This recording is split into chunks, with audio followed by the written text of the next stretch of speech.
Welcome back to Global News Morning. A pleasure to have you join us. Yes, it's that time of week we check in with our good friend Matt Lee, and we're talking preventative measures. Matt, good morning.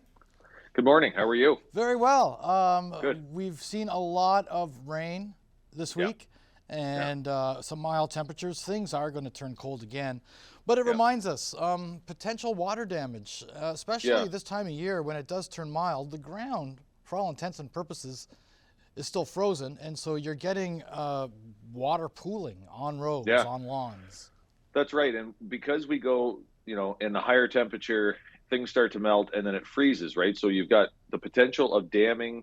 You've got the potential that you can create this spot that can get close to the house. When it thaws again, all of a sudden it could be right against the house really quickly. So what we want to do is we want to prevent that from happening, and we want to make sure that everything's going away from the house and that it's going in those storm sewers. Yeah, and one can lose some value in their home if the basement gets flooded.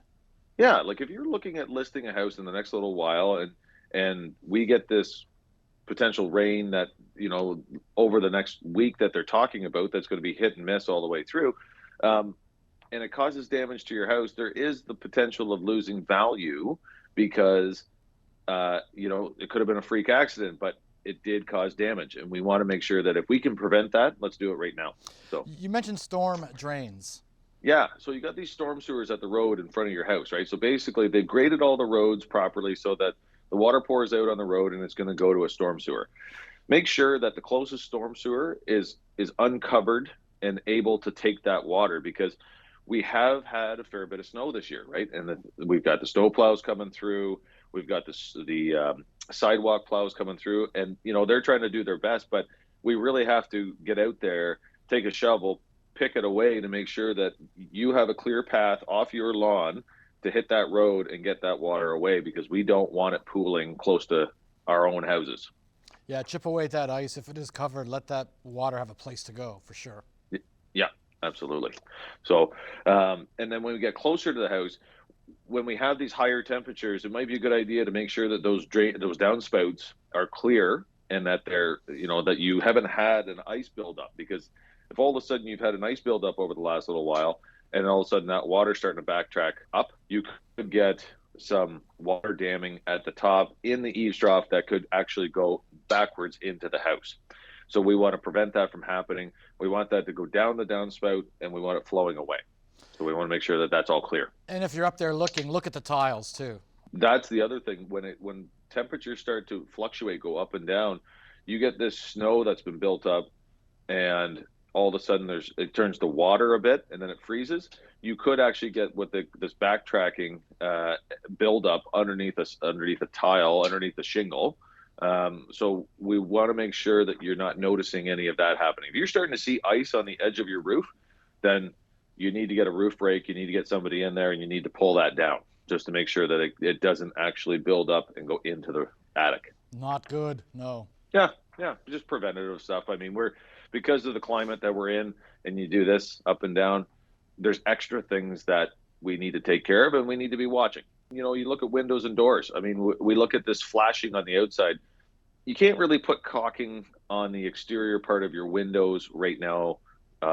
That's going to last, because the temperature's so low that it probably will peel.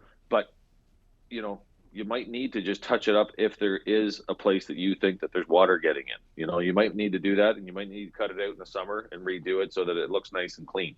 But we need to look at that.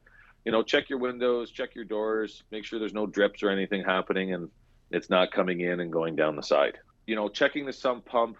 The big O, if you have a sump pump, the big O is pouring into your sump pump hole, right? So like anything that's going down the outside of your house, and getting through and seeping into that big O pipe, it's going into the sump pump, and you want to make sure it's going away. If your sump pump is dry right now, or it's sitting really low in water, but you think, oh, spring's coming, and my sump pump tends to kick on in the spring, what do I do? I mean, I would take a bucket of water and dump it out of the tub, take it over, dump it in the sump pump hole, and turn that thing on. Because if you know that it's working now, then it's going to be working when you need it here in the next little while. Water, nice in the summer, good to go fishing, good to go swimming. Water, you need it to drink. You don't want it coming into your house.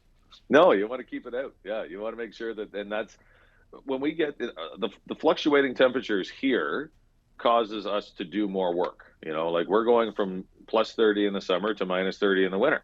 And if we have that, and you get your house creaks and cracks and does things, there are things that are, caulking will separate, and these different things. So you just maintenance is, just if you keep on it, you'll be fine.